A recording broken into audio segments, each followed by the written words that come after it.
तो देखो स्टूडेंट्स, पिछले क्लास में हम लोगों ने डिस्पर्जन पढ़ लिया था, है ना। अब कुछ कुछ छोटे छोटे फिनोमेनास हैं जो हमें समझने हैं, है ना। इस चैप्टर में उसको हम जल्दी से कवर अप कर लेते हैं। तो सबसे पहला जो फिनोमेना है वो है रेनबो। तो ये रेनबो क्या होता है? तो आप अगर यहाँ देखेंगे तो बेसिकली होता क्या है, देखो आप ये देख पा रहे होंगे कि यहाँ से सनलाइट एंटर हो रही है। अच्छा, ये वाटर का ड्रॉपलेट होता है ना बच्चों, ये आप ध्यान से देखो तो ये ड्रॉपलेट दिख रहा है आपको वाटर का। तो ये रेन ड्रॉप है, लिखा भी हुआ है रेन ड्रॉप है। तो जब रेन ड्रॉप ऐसे नीचे गिर रहा होता है और सनलाइट रहती है तो आपको रेनबो दिखाई देता है। सनलाइट जो है वो व्हाइट लाइट है, तो व्हाइट लाइट ऐसे आती है बच्चों, क्योंकि ये रेन का ड्रॉप है तो इसमें मीडियम जो है वो बदल गया है। तो आपको पता है मीडियम बदलने पे डिस्पर्जन होता है। मीडियम बदलने पे बच्चों क्या होता है? डिस्पर्जन होता है। तो अगर यहाँ पे नॉर्मल बनाया जाए तो इस तरीके से कम एंगल ऑफ रिफ्रैक्शन जो है वो वॉलेट कलर का होता है, आपको पता है। और ज्यादा एंगल ऑफ रिफ्रैक्शन जो है वो रेड कलर का होता है ना। तो ये वॉलेट कलर ऐसे आएगी, ये वॉलेट कलर है और ये रेड कलर की रे है। तो इनके बीच में सेपरेशन आ जाता है। सेपरेशन ही आना तो डिस्पर्जन का कारण है ना बच्चों। फिर ये जो सेपरेशन आता है तो ये फैल जाते हैं कलर्स।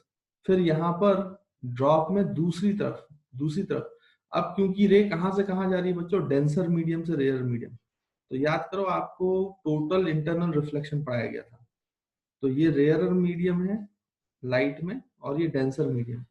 तो जब भी डेंसर मीडियम से रेयर मीडियम लाइट आती है बच्चों और ये नॉर्मल है और उसका एंगल अगर क्रिटिकल एंगल से बड़ा हो, angle of incidence critical angle से बड़ा हो, तो फिर वो अपने ही मीडियम में वापस आ जाती है।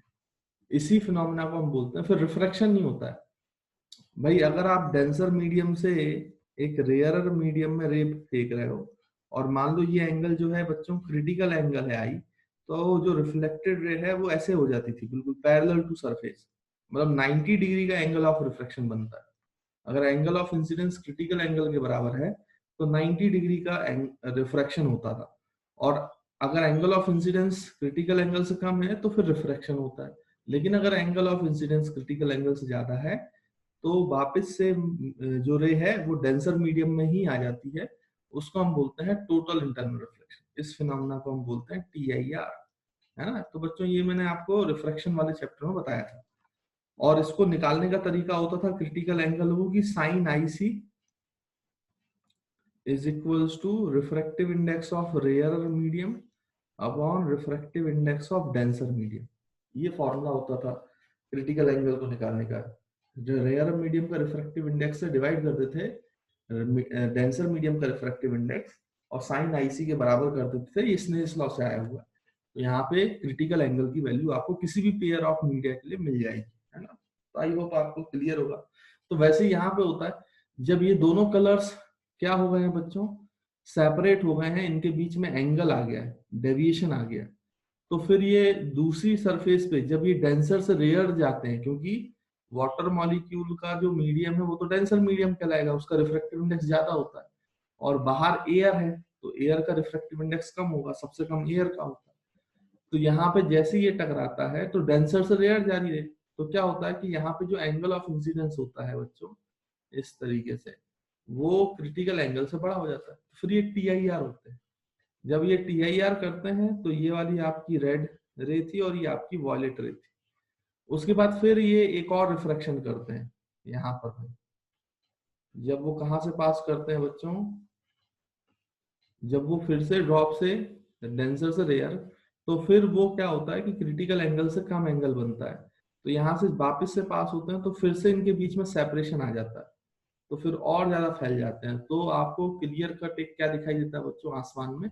रेनबो, जिसमें रेड कलर ऊपर दिखाई देता है और वॉयलेट कलर नीचे दिखाई देता है। तो ये फिनोमेना है आपका किसका बच्चों?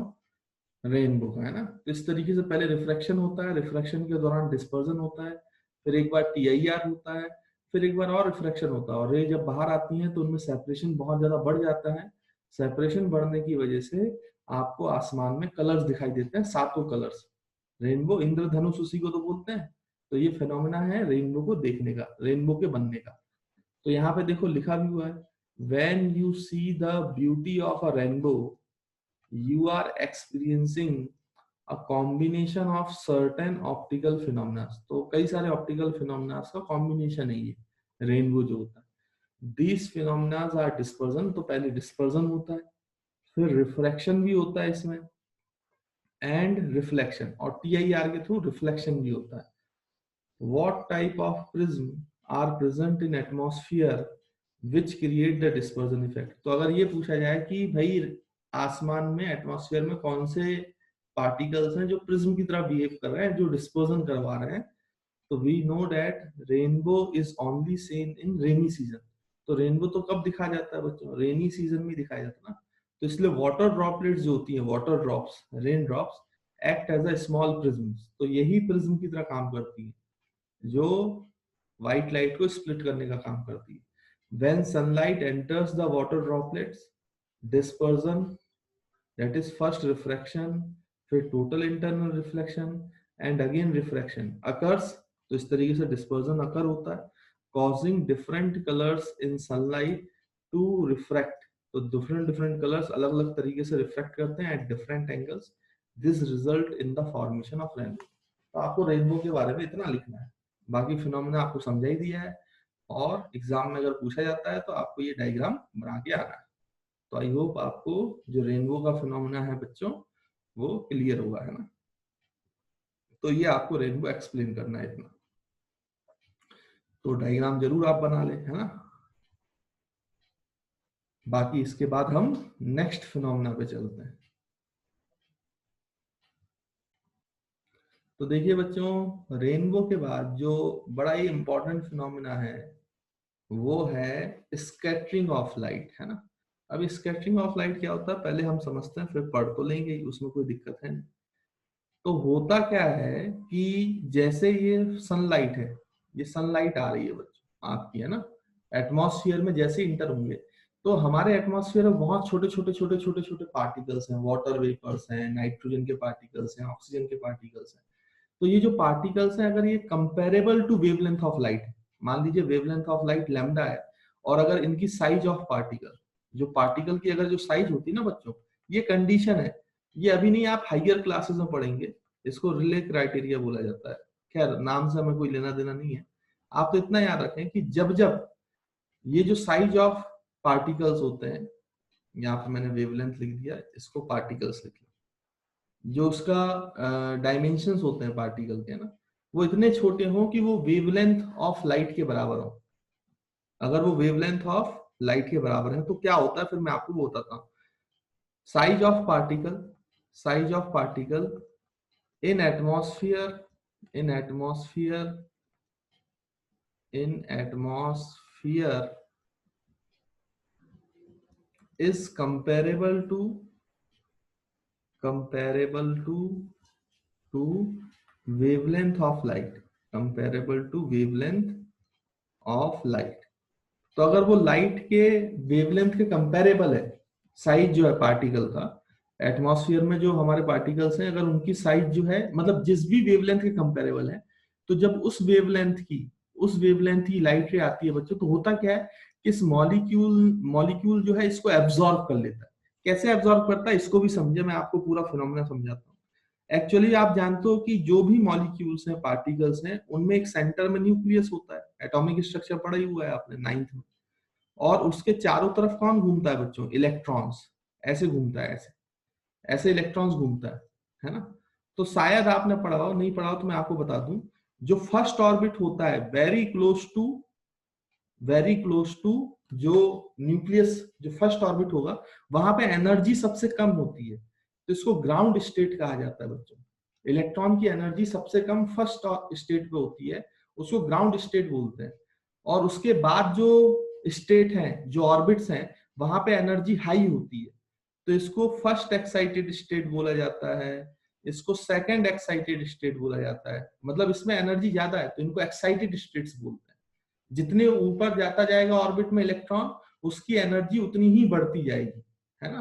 तो ग्राउंड स्टेट के बाद जो पहला ऑर्बिट होगा उसको फर्स्ट एक्साइटेड स्टेट बोला जाएगा इसको, या फिर आप ऐसे बोल सकते हो ग्राउंड लेवल के बाद जितने भी स्टेट्स हैं ये हाइयर एक्साइटेड स्टेट्स हैं, एक्साइटेड स्टेट्स हैं। और जो सबसे क्लोज वाला पहला ऑर्बिट होता है इलेक्ट्रॉन का, उसमें एनर्जी सबसे कम होती है इलेक्ट्रॉन की। तो ये आपकी कौन सी स्टेट होती है बच्चों? ये आपकी होती है ग्राउंड स्टेट। अब होता क्या है कि जैसे ही लाइट जो कंपेरेबल, मतलब जो लाइट आ रही है और वो साइज ऑफ पार्टिकल के कंपेरेबल है, तो जैसे ये लाइट रे आती है तो ये इलेक्ट्रॉन ये लाइट रे को ले लेता है और एनर्जी में कन्वर्ट, मतलब इस लाइट रे को एब्जॉर्ब कर लेता है। तो हम ये बोलेंगे कि ये जो पार्टिकल है एटमॉस्फेयर में, इसने लाइट को एब्जॉर्ब कर लिया। एब्जॉर्ब करने के बाद क्योंकि इलेक्ट्रॉन की एनर्जी बढ़ गई, तो ये जंप कर जाता है हाइयर एक्साइटेड स्टेट में। हाइयर एक्साइटेड स्टेट, मतलब कोई भी लाइट रे ऐसे आ रही है तो इलेक्ट्रॉन वो लाइट रे को एब्जॉर्ब कर लेगा और हाइयर एक्साइटेड स्टेट पे चला जाता है। लेकिन हाइयर एक्साइटेड स्टेट में वो बहुत समय तक नहीं रह पाता है, बहुत ज्यादा समय तक नहीं रह पाता है। वो तुरंत नीचे भी आता है, नीचे भी बहुत कम समय लगता है बच्चों इसमें, नैनो सेकेंड्स में होता है ये सब, है ना। इसलिए हमें समझ में नहीं आता उतना अंतर। तो आप सोचो क्या हुआ कि जो सीधी रे आ रही थी लाइट की, जिसकी wavelength comparable to size of this particle है, उसका जो इलेक्ट्रॉन है उसने उस लाइट रे की एनर्जी को एब्जॉर्ब कर लिया और वो हाइयर एक्साइटेड स्टेट पे चला गया। लेकिन वहां बहुत ज्यादा समय नहीं रुका, फिर से वो लोअर एक्साइटेड स्टेट में आया, लेकिन इसके पास तो एनर्जी थी। तो अब ये एनर्जी गई कहां? तो ये एनर्जी फिर से वो रिलीज करता है in the form of light, in the form of light. Light के ही फॉर्म में वो इसको क्या कर देगा बच्चों? रिलीज कर देगा। लेकिन अंतर ये है कि ये जिस डायरेक्शन में रे आ रही थी उसने जैसे एब्जॉर्ब किया था, ये उसी डायरेक्शन में लाइट नहीं बाहर करता, ये डायरेक्शन बदल देता है। मतलब किसी भी आर्बिट्री डायरेक्शन, किसी भी डायरेक्शन में ये लाइट को फेंक देगा।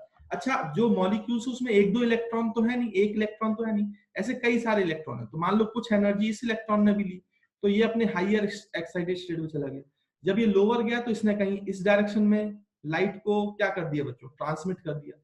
तो लाइट जब होती है, एक लाइट को वो जब एब्जॉर्ब करते हैं बहुत सारे इलेक्ट्रॉन, तो ये अलग अलग अलग अलग अलग अलग डायरेक्शन में उसको फैला देते हैं, अलग अलग डायरेक्शन में फैला देते हैं, एब्जॉर्ब करके फिर उसको रिलीज करते हैं और अलग अलग डायरेक्शन में फैला देते हैं। ये जो फिनोमिना है इसी को बोला गया स्कैटरिंग। स्कैटरिंग में होता क्या है कि एक पर्टिकुलर डायरेक्शन से लाइट रे आ रही होती है, और अगर वो अपने एक पार्टिकल से टकराए जिसकी size comparable to wavelength of light है, जो लाइट वेव की वेवलेंथ आ रही है, तो वो जो है वो सारे डायरेक्शंस में उसको एब्जॉर्ब करके जब रिलीज करेगा तो सारे डायरेक्शन में चारों तरफ उसको फैला देगा। तो फिर एक डायरेक्शन में लाइट नहीं रहेगी, चारों तरफ बिखर जाएगी लाइट। ये जो तरीका है लाइट को बिखेरने का, जो हमारे एटमॉस्फेयर में होता है, इसी को स्कैटरिंग बोलते हैं। और इसी की वजह से जो है बच्चों, हमारा जो पूरा अर्थ है एटमॉस्फेयर में, वहां पे आपको लाइट दिखाई देती है हर जगह पे। देखो आपको हर जगह पे रोशनी दिखाई देती है, नहीं तो ऐसा नहीं होता है। अगर आप सोचो कि भाई यहां पर, अगर आप ऐसा सोचो कि एक बहुत डार्क रूम है, बहुत डार्क रूम है, ये रूम की दीवार है, रूम की दीवार है, ये एक वॉल है, ये आप महसूस करो इस बात को, ये वॉल है एक, और यहाँ पे ये पूरा डार्क रूम है और बीच में कोई पार्टिकल नहीं है, नो पार्टिकल। ऐसा सोचो वैक्यूम है, वैक्यूम, जैसे हमारे यूनिवर्स में। अब सोचो आप एक टॉर्च की लाइट जलाएंगे, अगर एक टॉर्च की लाइट जलाओ, तो टॉर्च की लाइट जलाओगे तो ये लाइट ऐसे सीधे जाती है, सीधे सीधे, तो आपको लाइट का पाथ नजर नहीं आता है बच्चों। लाइट का पाथ बिल्कुल नजर नहीं आएगा आपको कि लाइट कहां जा रही है, आपको सिर्फ दीवार पे स्पॉट नजर आएगा, स्पॉट। क्योंकि लाइट स्कैटर नहीं कर रही है ना, लाइट सीधी सीधी चली गई, आपकी आंखों में तो आई नहीं, फिर वो दीवार से रिफ्लेक्शन होकर आपकी आंखों में आ रहा है, तो बीच में लाइट का रास्ता आपको नहीं दिखाई देगा, वो तो सीधा दीवार पे स्पॉट दिखाई देगा। जैसे रात में चंद्रमा जो है वो आपको चमकता हुआ नजर आता है, क्यों? क्योंकि सन से उसमें लाइट जाती है, फिर वो रिफ्लेक्ट होकर हमारी आंखों में आ रही है, तो हमें जो है मून दिख रहा है। लेकिन उसके बीच में जो लाइट रे सन से मून गई है और मून से हमारे अर्थ में आई है, वो हमें नहीं दिखाई देती है। वो क्यों नहीं दिखाई देती? क्योंकि वहां स्कैटरिंग नहीं हो रही, ऐसे लाइट का फैलना नहीं हो रहा है। स्कैटरिंग की वजह से हमारा एटमॉस्फेयर क्या कर रहा है कि हमारे एटमॉस्फेयर में हर जगह हमें लाइट नजर आती है, क्योंकि बिखर जाती है लाइट। नहीं तो अगर आप वैक्यूम में चले जाओगे तो वहां पे लाइट बिखरेगी नहीं, तो आपको दिखाई नहीं देगा, कुछ डार्क ही लगेगा, क्योंकि आपकी आंखों में तो डायरेक्ट रे आ नहीं रही है। और जिससे डायरेक्ट रे आएगी सिर्फ वही ऑब्जेक्ट दिखाई देगा, बीच में थोड़ी ना कुछ दिखाई देगा आपको। लेकिन अगर सोचो यहाँ वैक्यूम की जगह आप धुआं कर दो, धुआं, स्मोक कर दो, स्मोक, तो फिर आपको, आप देखना इस लाइट रे का पाथ आपको नजर आता है, पाथ नजर आता है, फिर इसका आपको बीम बनती हुई नजर आएगी। क्यों? क्योंकि बीच में पार्टिकल्स आ गए, तो उनके वजह से भी आपकी आंखों में लाइट आ रही है, तो उसका पाथ दिखाई दे रहा है आपको। पहले ऐसा नहीं हो रहा था, पहले डायरेक्ट वॉल से आ रही थी, तो केवल वॉल पे स्पॉट दिखाई दे रहा था। अब वॉल पे स्पॉट भी दिखाई देगा और आपको बीच में रास्ता भी दिखाई देगा। या फिर कभी आपने ध्यान दिया हो, अगर आपने कभी ध्यान दिया हुआ और डायरेक्ट सनलाइट आ रहा हो, आपकी एक विंडो हो बच्चों, और विंडो में एक छोटा सा होल हो, तो जब उस छोटे से होल से लाइट आती है ना, तो आप देखना यहाँ पे बीच बीच में आपको पार्टिकल्स दिखाई देते हैं चमकते हुए, चमकते हुए, क्योंकि बीच में पार्टिकल्स के रास्ते में वो छोटी सी रे आ रही है, तो वो रे का पाथ दिखाई देता है आपको, पाथ दिखने लगता है, ये छोटे छोटे पार्टिकल्स की वजह से, वो स्कैटरिंग की वजह से होता है। तो ये जो पाथ आपको लाइट का दिखाई देता है ना, इसको टिंडल इफेक्ट भी बोला जाता है। और अगर टिंडल इफेक्ट नहीं होगा, स्कैटरिंग नहीं होगी, तो आपको लाइट का पाथ दिखेगा ही नहीं कभी, सिर्फ आप सोर्स को देख पाओगे, जहां से रिफ्लेक्शन हो रहा है वहां पे देख पाओगे। इसलिए यूनिवर्स में हर जगह पे उजाला नहीं है, जैसे हमारे अर्थ में पूरे एटमॉस्फेयर उजाला उजाला है, जबकि सन है, स्टार्स हैं, तो वहां पे भी तो उजाला होना चाहिए, लेकिन पूरे यूनिवर्स में तो अंधेरा है। वो इस वजह से नहीं है क्योंकि स्कैटरिंग नहीं हो रहा है, टिंडल इफेक्ट नहीं हो रहा है। तो मेरे ख्याल से मैंने बहुत डिटेल इंफॉर्मेशन आपको स्कैटरिंग ऑफ लाइट पे दे दी है ना, तो इसको पढ़ भी लेते हैं। हालांकि आपको बहुत ज्यादा इसमें इसको समझने की जरूरत नहीं है, आप इसको केवल इतना समझ सकते हो कि कोई भी लाइट आती है, जब size of particle comparable to wavelength of light होता है, तो वो उसको एब्जॉर्ब करता है, फिर डिफरेंट डिफरेंट डायरेक्शंस में उसको रिलीज कर देता है। तो डिफरेंट डायरेक्शन में रिलीज करता है, तो वो लाइट हमारे आंखों में गिरती है, तो हमें लाइट का पाथ नजर आता है। नहीं तो लाइट का पाथ नजर नहीं आएगा अगर बीच में कोई भी पार्टिकल नहीं होगा। फिर वो जहां से रिफ्लेक्शन हो रहा है, जहां सोर्स है, केवल वही दिखाई देगा, बाकी हर जगह पर आपको डार्क दिखाई देगा, है ना। तो ये जो हमें हमारे एटमॉस्फेयर में हर जगह पे हमें अगर सोचो एटमॉस्फेयर नहीं होता, तो डायरेक्ट सनलाइट जो होती है वो अर्थ के सरफेस पे दिखाई देती, और अर्थ का सरफेस हमें चमकता हुआ नजर आता, बाकी तो पूरा अंधेरा ही होता। फिर आप कैसे काम कर लेते? आप लाइट जलाने का आपको कोई फायदा नहीं मिलता, है ना। तो ये स्कैटरिंग बड़ा इंपॉर्टेंट फिनोमेना है। तभी तो हमारे सब, आप बल्ब जलाते हो तो सब तरफ क्या हो जाता है बच्चों, उजाला हो जाता है ना, उसका कारण ये। नहीं तो जहां पे वो गिरती लाइट, सिर्फ वही दिखता, बीच में कुछ दिखता ही नहीं आपको, है ना। तो ये बात आप याद रखेंगे। तो देखो ये लिखा भी हुआ है, when light passes, when light passes through air, when light passes through air, it is first absorbed by air molecules। तो जो एयर मॉलिक्यूल्स हैं वो एब्जॉर्ब कर लेते हैं, डस्ट पार्टिकल्स हैं, स्मोक है, स्मॉल वाटर ड्रॉपलेट्स है, देन री रेडिएटेड, और फिर से रेडिएट होते हैं in various directions, different different direction में, डिफरेंट डिफरेंट। देखो ये मैंने पूरा फिनोमेना आपको एक्सप्लेन किया। This phenomena is called as scattering. इस फिनोमेना को हमने स्कैटरिंग कहा गया। Scattering is also shown by water droplets। तो water droplets से भी शो होता है, present in clouds, dispersed phase particles in a colloidal solution। अभी colloidal solution वाला एक्सपेरिमेंट भी मैं आपको बताऊंगा, है ना। और इसी को क्या बोला जाता है बच्चों, टिंडल इफेक्ट, है ना। तो अभी देखेंगे टिंडल इफेक्ट का एक्सपेरिमेंटली हम समझेंगे, है ना। अगर स्कूल जाएंगे आप तो आप करके देखिएगा। फिर due to scattering of light, the dust smoke particles dispersed phase solution becomes visible। इसलिए वो विजिबल हो जाते हैं, इसलिए हमें एटमॉस्फेयर विजिबल है। एटमॉस्फेयर विजिबल है इसलिए उजेला दिखाई दे रहा है आपको पूरे एटमॉस्फेयर में, नहीं तो फिर आपको पाथ ही नजर नहीं आता लाइट का, और लाइट बीच में दिखती ही नहीं, तो फिर सीधी जहां वहां दिखती, जहां पे वो टकराती, वो वाला पॉइंट दिखता आपको, है ना। तो the phenomena of absorption of light and then re-radiated in its different directions is called scattering of light। इसी फिनोमेना को स्कैटरिंग ऑफ लाइट बोलते हैं। देखो रिले का मैंने बोला था नाम आता है, यहाँ पे दिया भी है। तो अकॉर्डिंग टू रिले लॉ, या रिले स्कैटरिंग बोलते हैं इसको, the amount of light scattered increase with decrease in wavelength of light. तो जितनी कम वेवलेंथ ऑफ लाइट होती जाएगी, उतने ही ज्यादा लाइट का स्कैटर होता रहता है, क्योंकि कम वेवलेंथ ऑफ लाइट आएगी बच्चों, तो मॉलिक्यूल्स का, पार्टिकल्स का साइज के बराबर होती जाएगी, है ना। तो आप इतना याद रखें कि अगर कम वेवलेंथ है लाइट की तो ज्यादा स्कैटर करेगी, और ज्यादा वेवलेंथ है लाइट की तो कम स्कैटर करेगी। इसमें यानी कि जब आप विवग्योर देखते हो ना, विवग्योर में, तो मैंने आपको बताया था डिस्पर्जन में कि विवग्योर में अगर आप वॉयलेट से रेड की तरफ जाओगे तो वेवलेंथ बढ़ेगा, तो इसमें वेवलेंथ कम है, वॉयलेट, इंडिगो, ब्लू, तो ये स्कैटर होती है, जबकि रेड की वेवलेंथ सबसे ज्यादा है, तो रेड स्कैटर नहीं होता आसानी से। कौन स्कैटर करते हैं? केवल वॉयलेट, इंडिगो और ब्लू, है ना। इसी कलर, इसी के कारण आपको जो स्कैटरिंग ब्लू कलर की ज्यादा होती है, इंडिगो की ज्यादा होती है, इसलिए आपको जो आसमान है वो ब्लू कलर का नजर आता है, ये कारण है। अभी इसको पढ़ेंगे हम नीचे चलकर, देखिए। तो this means that blue light is scattered more, इसका मतलब ब्लू लाइट जो है वो ज्यादा स्कैटर्ड होगा देन रेड लाइट, और रेड लाइट कम स्कैटर होता है ना। तो in visible range red light will be the scattered least. तो विवग्योर में, विजिबल रेंज में आपका रेड है वो सबसे लीस्ट क्या करेगा बच्चों? स्कैटर करेगा।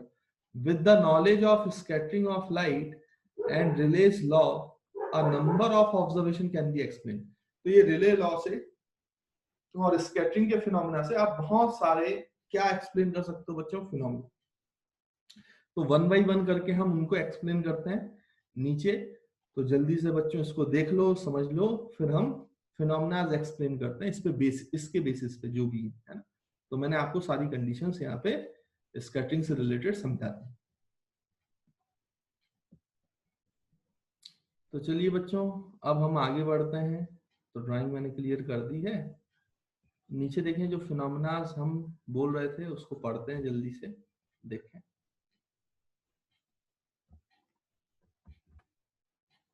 देखिए, तो सबसे पहले जो है, जो फिनोमेना है, बड़ा ही इंपॉर्टेंट फिनोमेना है स्कैटरिंग का।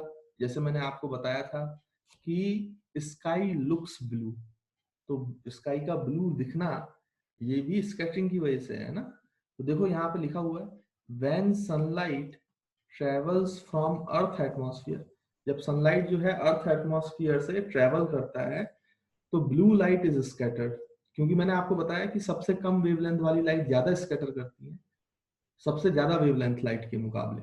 तो ब्लू लाइट की वेवलेंथ कम होती है, तो blue light is scattered more than red, क्योंकि रेड की वेवलेंथ सबसे ज्यादा होती है। तो this blue light enter our eyes, तो वहां से स्कैटर होके हमारी आंखों में स्काई से कौन सी लाइट एंटर करती है बच्चों? Blue light. जब हम ऊपर देखते हैं, when we look up, therefore sky looks blue, इसलिए हमें स्काई जो है वो बच्चों ब्लू दिखाई देती है। आई होप आपको इसमें कोई प्रॉब्लम नहीं होगी, आसानी से ये जो फिनोमेना है वो समझ में आया होगा।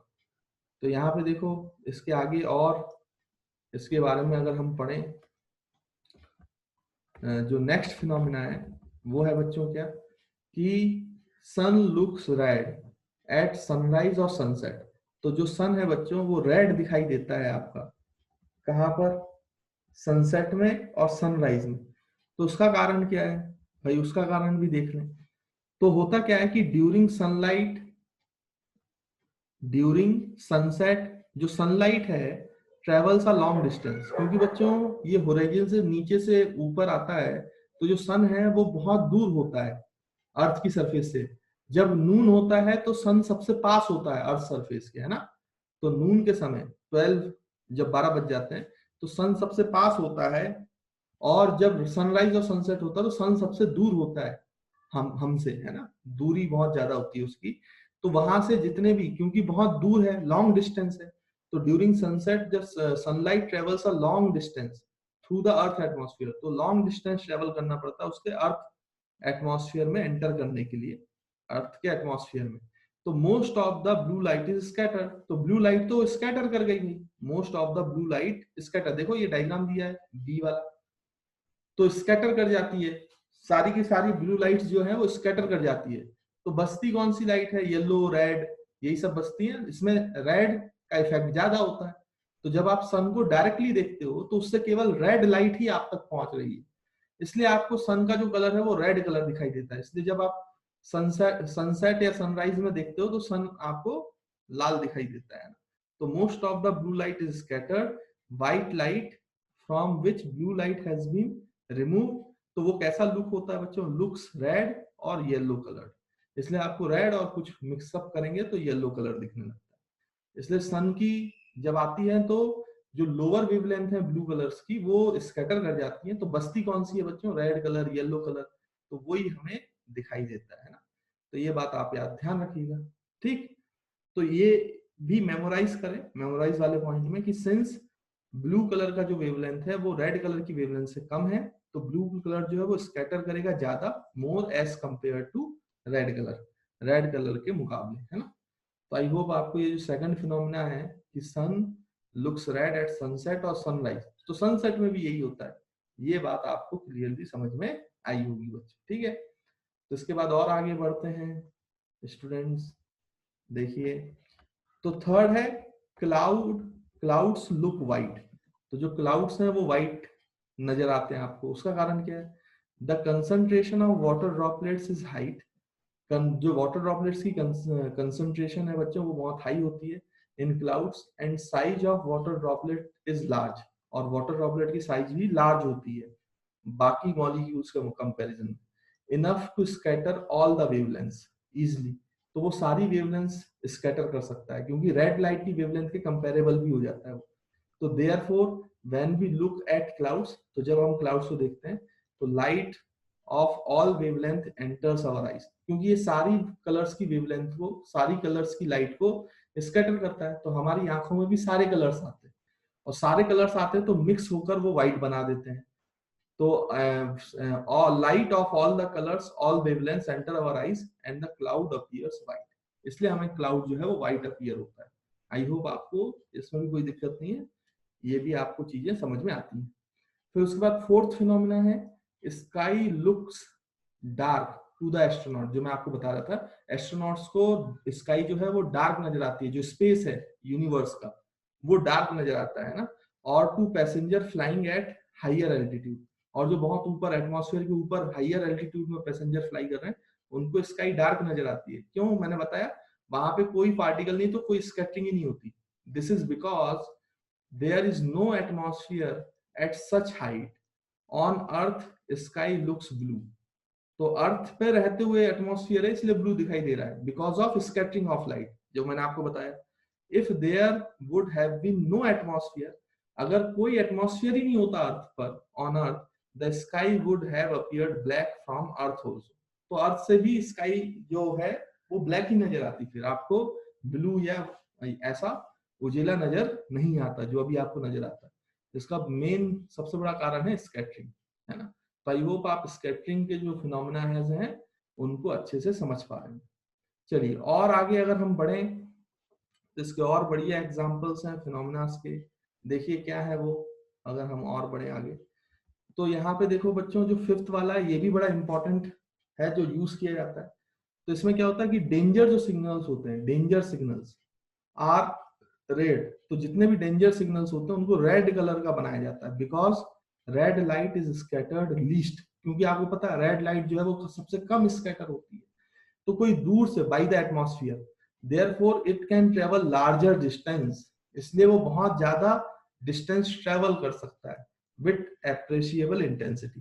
तो इसलिए आपको रेड कलर जो है वो बहुत दूर से भी दिख जाते हैं, क्योंकि रेड कलर स्कैटर नहीं करता ज्यादा, है ना, एटमॉस्फेयर में। इसलिए जितने भी डेंजर सिग्नल्स हैं उन सबको आपको बच्चों किसका बनाया जाता है? रेड कलर का, रेड कलर का, है ना। आई होप ये भी क्लियर है आपको। फिर उसके बाद आए बच्चों तो scattering of light in colloidal solution. तो ये एक्सपेरिमेंट है जो आपको स्कूल में वैसे कराया जाता है, तो स्कूल जाइएगा तो करिएगा अगर कराया जाए, नहीं तो मैं यहाँ पे बता देता हूँ, तो आप चाहें तो घर पे भी करके देख सकते हैं, कोई दिक्कत नहीं है। थोड़ा थोड़ा आपको इसमें इंस्ट्रूमेंट यूज करना पड़ेगा, नहीं तो आप समझ तो लेंगे ही, उसमें भी कोई दिक्कत नहीं। तो देखो, based on scattering of light, तो ये एक्टिविटी है जो कराया जाता है।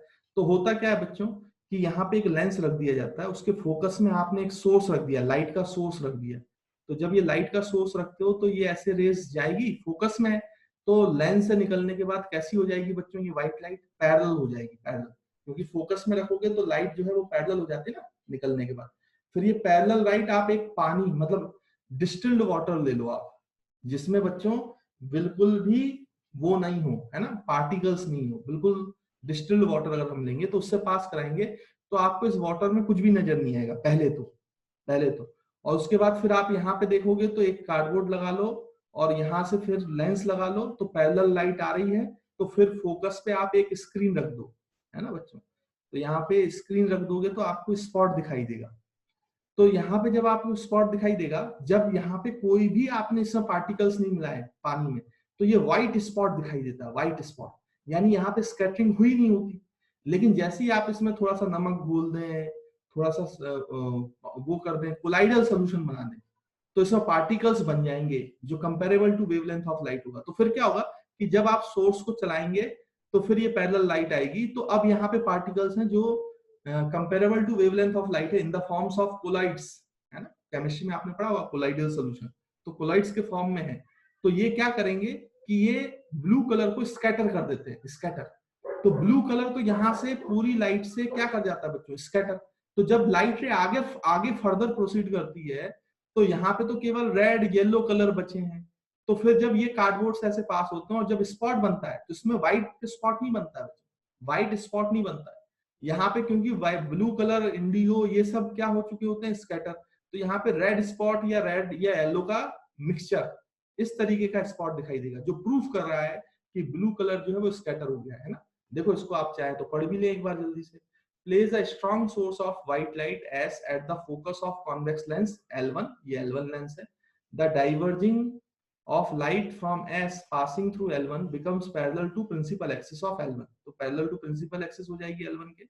Pass these parallel rays through a transparent glass beaker. अगर आप transparent beaker से करेंगे with clear water filled in it, जब उसमें बहुत साफ पानी distilled water रखा जाएगा. Place a cardboard having a hole at centre, तो यहाँ पे कार्डबोर्ड रख दिया आपने तो सेंटर पे। After the beaker, the after cardboard place a convex lens 2, एक कॉन्वेक्स लेंस 2 और लगा दो, और एक स्क्रीन एस डैश है ना बच्चों, तो एस डैश और लगा दो at the focus of L2, L2 के फोकस में। उसके बाद फिर हम क्या करें बच्चों, तो जैसे मैंने अभी आपको समझाया, उसके बाद फिर आप लाइट पास करेंगे तो आपको क्या मिलेगा। देखो मैं डायग्राम तो आपको बता ही चुका हूँ, तो यहाँ पे लिखा भी हुआ है कि when source of light is switched on, a bright image in whole of the cardboard observed on screen. This bright image is white in color, पहले white in color है। अब add sodium thiazosulfate है ना, hypo, और small amount of concentrated H2SO4 in the beaker, तो आप ये मिलाएं तो a chemical reaction take place, जिससे केमिकल रिएक्शन होगा और microscopic sulphur particles produce in a colloidal range, तो कोलाइडल सॉल्यूशन बन जाएगा। As soon as these particles are formed, two things can be observed, तो दो ऑब्जर्वेशन आएगा आपका। If you observe the beaker from its side you will see blue light, तो scatter हो रही है ब्लू लाइट तो वो आपको दिखाई देगी। और दिस